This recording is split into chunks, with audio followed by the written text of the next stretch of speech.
اعوذ باللہ من الشیطان الرجیم بسم اللہ الرحمن الرحیم۔ عزیزان من، آج اکتوبر 1977 کی 14 تاریخ ہے اور درس قرآن کریم کا آغاز سورہ النور کی ابتدائی سے ہو رہا ہے۔ پہلی 2 آیتیں ہمارے زیر نظر ہیں۔ شاید بعض احباب کے دل میں یہ خیال گزرتا ہو کہ ان آیتوں میں بات تو اتنی سی تھی کہ زانی مرد اور زانی عورت کو 100 کوڑوں کی سزا دی جائے، اور میں نے گزشتہ 2 درس اس پہ صرف کر دیے اور آج کا تیسرا درس بھی اسی کی نظر ہو جائے گا۔ تو یہ اتنی سی بات تھی جسے افسانہ کر دیا، اتنی اس قوالت کی ضرورت کیا؟ لیکن آپ نے گزشتہ 2 درسوں میں دیکھ لیا ہوگا کہ اس کی ضرورت تھی، اور اب پھر میں دہرا دوں اسے کہ سزا کے متعلق بھی ضرورت اس لیے ہے کہ آج کل ہمارے ہاں جو عام طور پہ یہ ہے کہ پاکستان میں اسلامی نظام یا نظام مصطفیٰ صلی اللہ علیہ وسلم قائم کیا جائے گا، تو اس میں صرف یہ بتایا جاتا ہے کہ صاحب اس میں چور کے ہاتھ کاٹے جائیں گے، زانی کو کوڑے لگائے جائیں گے یا ان کو سنسار رجم کیا جائے گا، اور بس یہ کیا کہا اور سمجھ لیا نظام مصطفیٰ قائم ہو گیا اس سے۔ تو ادھر اس کی اہمیت اتنی قرار دی جا رہی ہے کہ گویا اگر یہ سزائیں مل گئیں تو نظام مصطفیٰ کا قیام اس کے معنی، یعنی وہ تفصیل ہی اتنی بتاتے ہیں جہاں پوچھو۔ جب بھی یہ کہتے ہیں کہ صاحب آپ شرعی نظام نافذ کیجئے تو اس کے معنی یہ ہوتے ہیں کہ یہ سزائیں دینی شروع کر دیجئے، بس یہ سزائیں دیں اور انہوں نے سمجھا کہ نظام نافذ ہو گیا۔ دوسری طرف غیر مسلم ہیں، ان کے آئے دن اعتراضات ہوتے رہتے ہیں کہ آپ کے ہاں تو اس قدر وحشت ناک سزائیں تجویز کی گئی ہیں جو بقول ان کے کبھی کسی عہد جاہلیت یا عہد بربریت کی یادگار ہیں۔ یہ تھی وہ اہمیت اس موضوع کی جس کے لیے مجھے پہلے 2 درس بھی اس کے لیے صرف کرنے پڑے، اور آج بھی میں اسی کے متعلق کچھ وضاحت کروں گا۔ اصل میں تو سوال یہ آ گیا تھا اصولی کہ یہ جرم اور سزا جو ہے اس کا باہمی تعلق کیا ہے، قرآن اس سے مقاصد کیا حاصل کرنا چاہتا ہے، اور اس میں ضمناً یہ جنسی تعلقات کے متعلق بات چھڑ گئی تھی کہ یہ صرف 2 افراد کے درمیان ایک حادثہ یا واقعہ کا ذکر نہیں۔ آپ نے سابقہ درس میں دیکھ لیا ہوگا کہ اس کا اثر قوموں کے مستقبل کے اوپر پڑتا ہے۔ قوموں کے فنا اور بقا کا ایک سبب وہ احتیاط یا بے احتیاطی ہے جو جنسی تعلقات کے بارے میں قوم برت رہی ہے۔ اب آج کے درس میں بات پہلے سزا سے ہی شروع کرتا ہوں، پھر اس کی ذرا تفصیل آگے چل کے بیان کرتا ہوں۔ سزا کے طور پہ کہا گیا ہے کہ الزانیۃ والزانی،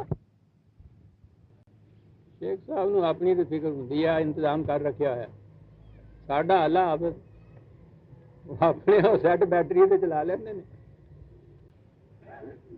لفظ ہے یہاں کہ 100 جلدت، زانی مرد اور زانی عورت دونوں کو یکساں سزا۔ اور پہلی چیز تو اس میں یہی ذہن میں رکھیے کہ یہ وہ جسے ہم زنا بالجبر کہتے ہیں اسے کم کر دیجئے جی، یہ زیادہ اونچا وہ تو اس میں شامل ہی نہیں ہوگی۔ کوئی فعل جو کسی سے بالجبر مرتکب اس کا ارتکاب کرایا جائے تو وہ تو جرم ہی نہیں ہوتا۔ تو یہ رضامندی سے جو یہ عمل سرزد ہوگا یہ اس کے متعلق ہے۔ جلدتن، یہ جلد جن وہی کہنے ہیں نا، یہ سکن جسے کہتے ہیں، کھال جسے کہا جاتا ہے، وہاں سے ہے نا یہ لفظ۔ ہر جانور کی کھال کو یہ کہتے ہیں جلد، یہ ہمارے ہاں بھی یہ لفظ مستعمل ہے۔ تو پہلی چیز تو یہ ہے کہ یہ چمڑے کا بنا ہوا ایک تمانچہ سا ہوتا تھا، اور دوسری چیز اس کے اندر جلدتن کیا ہے کہ وہ کہ جس کا اثر مارنے کا صرف سکن تک رہے، آگے نہ جائے۔ دونوں چیزیں اس کے اندر آ جاتی ہیں، حتیٰ کہ ان کے ہاں وہ عرب جاہلیہ کے اندر وہ نوحہ کرنے والی عورتیں ہوتی تھیں، یہاں تو اب معلوم نہیں اندرون شہر ابھی تک یہ رسم ہے یا نہیں. ہمارے ہاں تو پرانی گاؤں کے زمانے میں یا شہروں میں بھی اصل میں یہ ہم نے تو بہت سی چیزیں ہندوؤں سے لی تھی نا، تو ان کے ہاں میت پہ نوحہ کرنے والی آتی تھی، اور ہمارے ہاں پھر مسلمانوں میں بھی یہ نوحے ہوتے تھے. اور میں اس لیے خاص طور پہ کہتا ہوں کہ ہم تو نو مسلم تھے، یہ راجپوت بالکل ہمارے ہاں تھے، اور رام جاندہ ہی جائے گا، رحیم آؤندہ ہی آؤندہ رہے گا. دیا گھروں کے اندر ہمارے ہاں 80-90% رسومات ساری ہندوانہ چلی آتی تھی. تو وہ میت پہ وہ جو نوحہ کرتی تھی اولانیاں کہندے سن انہوں، تو وہ گالوں کو پیٹتی تھی. ہاں ہے شیرا کوئی نہیں تیرا ایویں گیو پہلے ہلے موتا باٹا. یہ بھی یاد ہے. تو یہ ہاتھوں سے تماچے مارتی تھی. تو انہوں نے اپنے ہاں کچھ چمڑے کا بنا رکھا تھا، تو وہ چمڑے سے یوں مارا کرتے، اس کو بھی المجلد کہا کرتے تھے. وہ چمڑے کی کوئی چیز جس سے کچھ ایسے مارا جائے. تو یہ جو جلدتاً کی سزا، اب اس کا میں ترجمہ تو کروں گا نہیں، کوڑے ترجمہ کیا جائے تو پھر بھی وہ ذہن کے اندر. اب ہمارے ہاں یہاں یہ جو بید ہے جیل خانے میں جو لگتے ہیں، وہ اس کا وہ کچھ ترجمہ کر دیا جاتا ہے.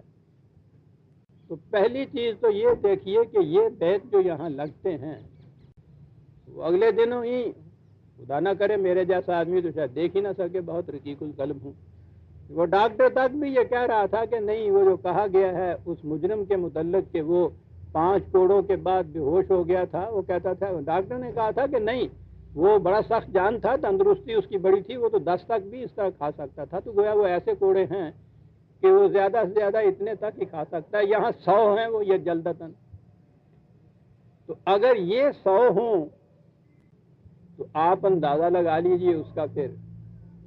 تو وہ 100 پورا کرنے کے لیے تو جو کہا ہے کسے نہ مان کے دیگر بناز بتاتے گے ناز کشی، مگر کہ زندہ کو نہیں خلق رہا ہو باز کشی. ایسا ہی ہوگا کہ اب تم ایک دفعہ مار دیا کوئی نہیں رہا، پھر زندہ کرو پھر مارو. 100 جلدتاً کی یہ سزا ہے. تو یہ کوڑے، یہ بیت جسے آپ کہتے ہیں، بہرحال یہ تو وہ نہیں ہے. کوئی ایسی ہی چیز یہ مار ہے نا کہ جو 100 کھا سکتا ہے. پھر دوسری چیز یہ ہے کہ قرآن کریم میں صرف 2 جرم ہیں جن کے لیے یہ جلدتاً کی سزا ہے. ایک تو یہ زنا کے جرم کی، اور دوسرا شریف زادیوں پر بے جا تہمت لگانے کی. زنا میں 100 ہیں اور اس میں 80 ہیں. قرآن کریم میں کسی اور سزا کے لیے یہ جلدتاً بھی نہیں، یہ صرف 2 جرم ہیں.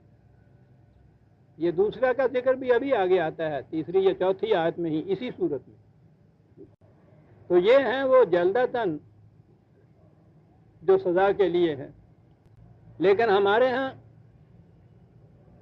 یہ تو قرآن کی بات ہے، زنا کی یہی سزا قرآن نے تجویز کی ہے.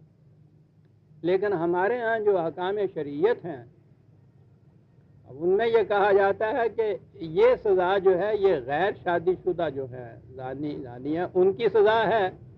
شادی شدہ کی سزا رجم یا سنگسار کرنا. قرآن کریم میں کہیں ذکر نہیں رجم یا سنگسار کرنا. یہودیوں کے ہاں یہ سزا پہلے ہوتی تھی سنگسار کرنے کی، بعد میں انہوں نے بھی اسے اپنے ہاں منسوخ کر دیا تھا، اور اس کی جگہ یہی جلدتاً جو تھا. اب میں کوڑے کہہ دوں تو آپ ذہن میں یہ جلدتاً ہی رکھیے کہ یہ سزا انہوں نے اپنے ہاں تجویز کر لی تھی. وہ کوڑے لگاتے تھے اور مجرم کا منہ کالا کر دیتے تھے. یہ منہ کالا کر دینا جو ہے یہ وجہ تذلیل انسانیت ہے.